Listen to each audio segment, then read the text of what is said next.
चढ़ल रहबा तबे काम बनी। गीत कैसन बा? कैसे?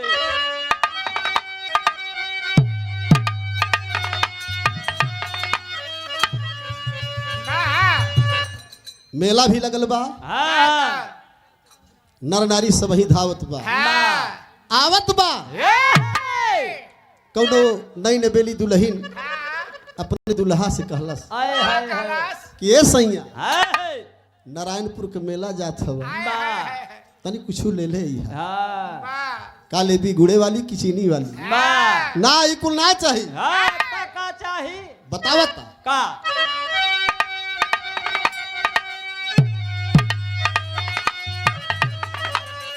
अरे बजरिया से चुनरी कहाँ बजरिया से चुनरी, अरे बजरिया से चुनरी ले ले अइहा राजा हो बजरिया से चुनरी।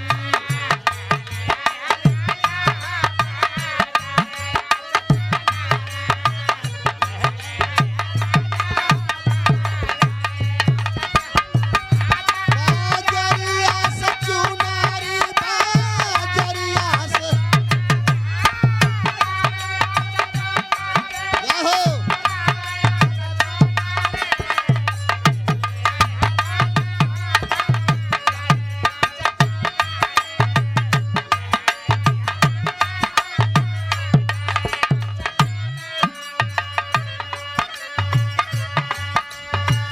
एक नई चीज आप लोगों के बीच में,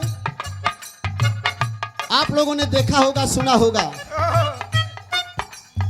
तमाम लोग पूजा पाठ करते हैं, भगवान की स्तुति करते हैं, मालिक मेरा उद्धार करिए, इस भव सागर से पार करिए। लेकिन जो दुनिया के मालिक हैं, स्वयं भगवान है, वो क्या कर रहे हैं? क्या? उतारा केवट परवा,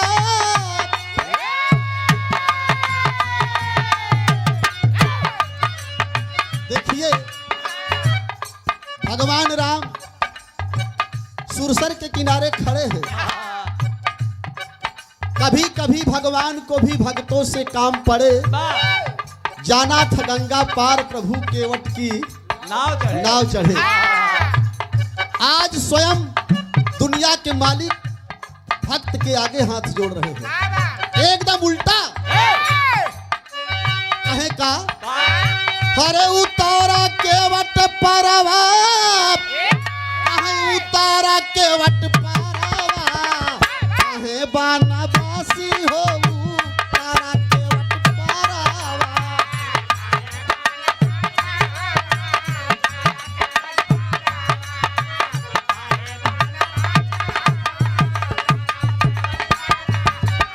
उतारा केवट, उतारा केवट,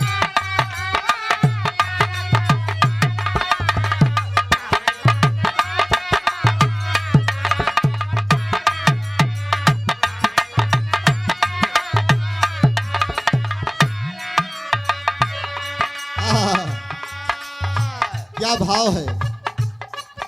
लोग भगवान की पूजा करते हैं, देवी देवताओं की पूजा करते हैं, सुने वाले भैया बाबू, लेकिन आज स्वयं भगवान एक भक्त के सामने हाथ जोड़े हुए हैं। नेताजी एकदम उल्टा बा।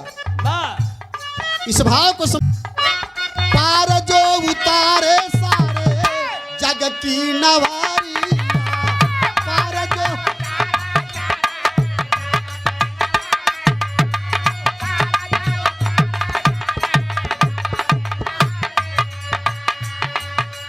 अरे पार जाए खातिर खाड़े सिंधु के कछारिया, पार जाए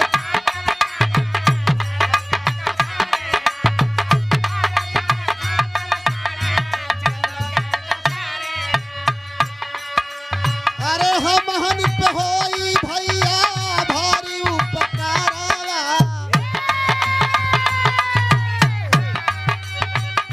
हमहन पे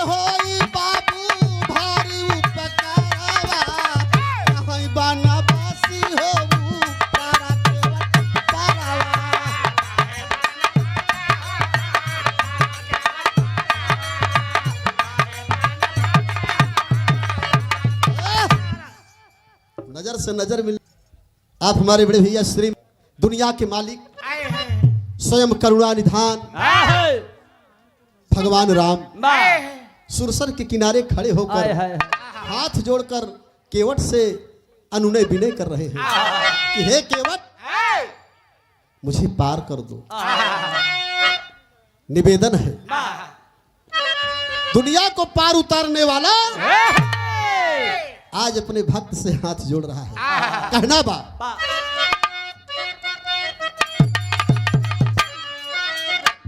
अरे दाता दया के दया कई पुकारिया दाता दया के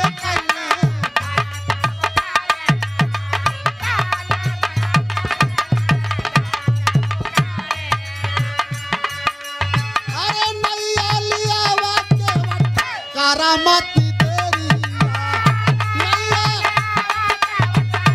अरे वाह बारे नारायणपुर की धरती मेरे भाई हो डूब जाई है भान होई है विकट अन्हारावा डूब जाई है भान होई है विकट अन्हारावा काहे बनवासी हो तारा केवट बरावा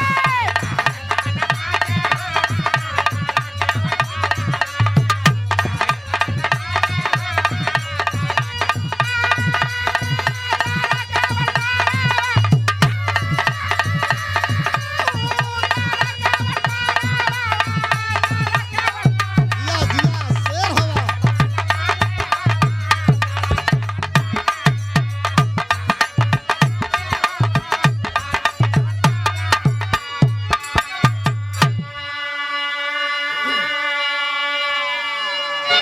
सूर्यास्त हो जाएगा मेरे भाई केवट मुझे उस पार कर दीजिए। आपसे विनती कर रहा हूँ। केवट नीचे से ऊपर तक देख रहा है। ये भगवान है, ये राम है? नहीं, मैं कैसे मानूं? हर नैया ना लिया वे केवट करैया न कानी नैया ना लिया वे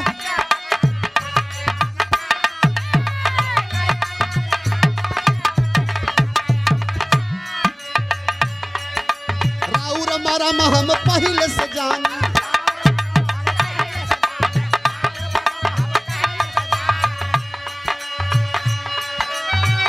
बनी गईली नारी तोहरे छुअत पथरावा वही राम होया जेकर पांव लगल पाथर मेहरारू हो गई तो हमार काठ है एक ठौरी तो संभरता ही नहीं आई गया मान लो मेहरारू हो जाए तब ई कलयुग में कुछ भी संभव हुआ भैया दू ठौरी के बातें छोड़ा चरचर छड़ा की तहारा दूठे घर वाली दूठे हाँ बाहर वाली कितना बाटी ओकर डबल में बताई रहले तो सथवई तोहरे बम्बई में ढूंढे के बा बनी गईली नारी तोहरे छुअत पथरावा बनी गईली नारी तोहरे छुअत पथरावा कहीं श्री राम हो तारा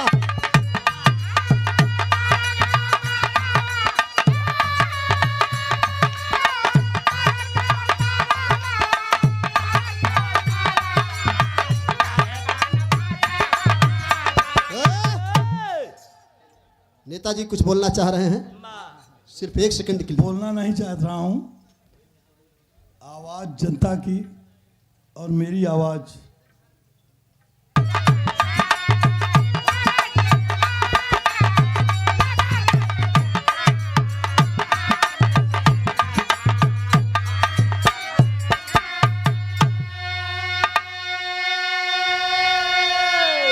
बहुत सुंदर बात आपने कहा मंच के माध्यम से उन लोगों से कहना है कि हम भी तो इंसान हैं इस वतन के हमें भी गले से लगा कर तो देखो कि कैसे पसीने से सजती है खेती, अरे कैसे पसीने से सजती है खेती, अरे तुम भी तो खेतों में जा करके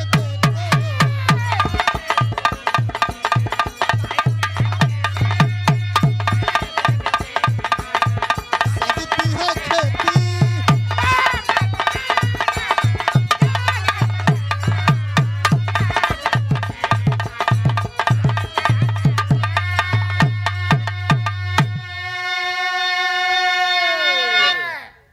उन ठेकेदारों से मैंने कहा, आपने उस भाव को समझा।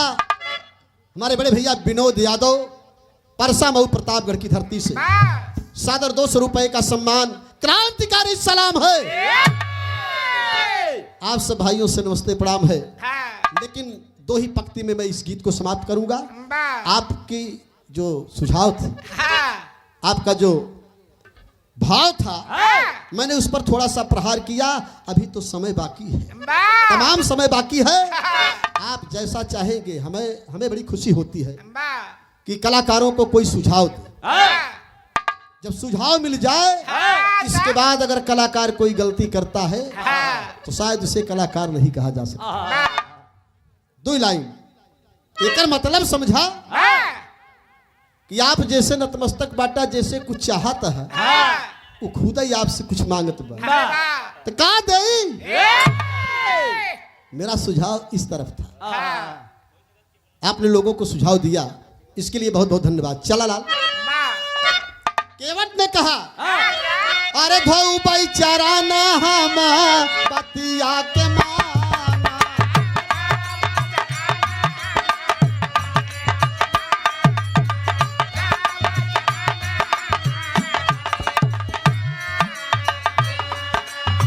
सीता मुस्कानी चली अब ना बहाना,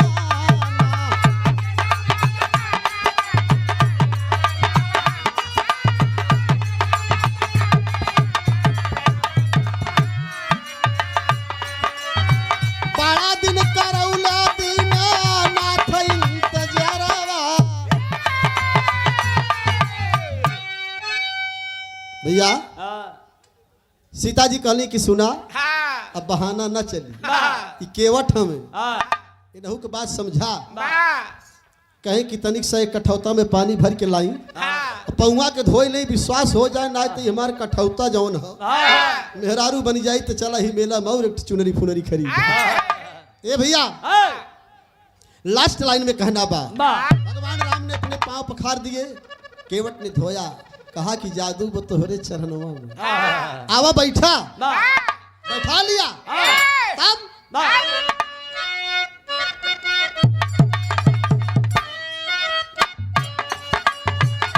पौआ पखार के वट परवा उतारा ले,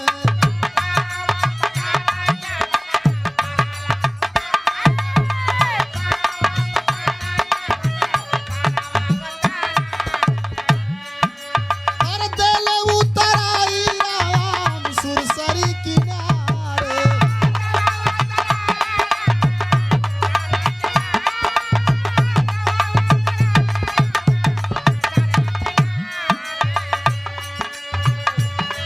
गीत को समाप्त किया जाता है क्योंकि बात कुछ और आ गई है, तो सम्मान होना चाहिए।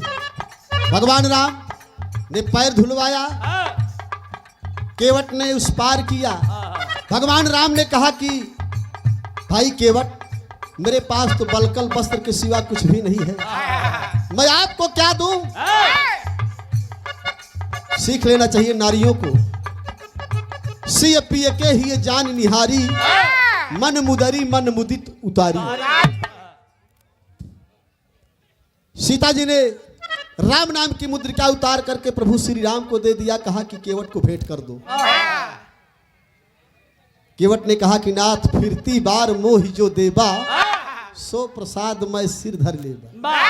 नहीं चाहिए कुछ, मैंने आपको इस पार से उस पार किया है, आप मुझे संसार से पार कर देना।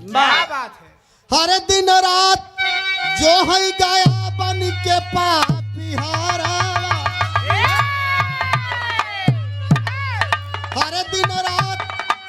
है गया बन के पापी हारावा और कहे बाना बासी हो तारा के वट पर